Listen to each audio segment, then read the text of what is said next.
I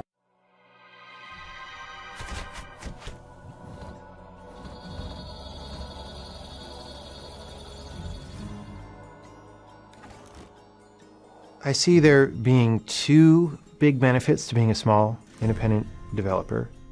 One of them is that you get to, and they're related actually, right?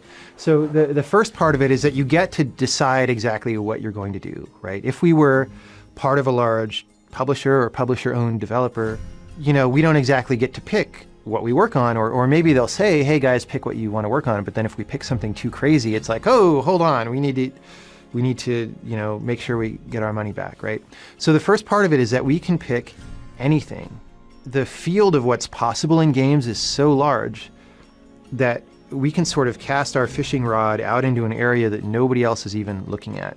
Our new game, The Witness, is like that. The second half is that with that independence that we have and that ability to be free in what project we choose, we also have the freedom not to have to make a huge profit if we don't need to. I would definitely like to make our money back on this game, and I would like to make a profit on it, but it's not actually the number one priority, right?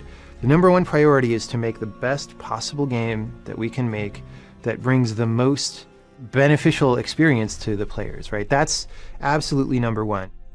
For a while, we had been generally interested in being on the next Sony console, so we kept up relations with people at Sony, and at some point those discussions naturally turned to, hey, we're going to have a mini preliminary dev conference soon.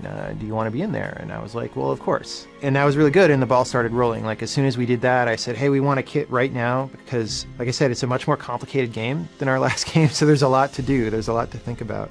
But the trick is that there's magic there in the subject that we're exploring, and because the game was not constrained by financial fetters, we were able to find the magic and make it as good as we possibly could. And the game is a multi-layered thing, and every layer is absolutely the best that we know how to make. So when you go in, if you just are interested in a puzzle game and you're not really looking at story or philosophy or anything like that, there is a really good puzzle game there.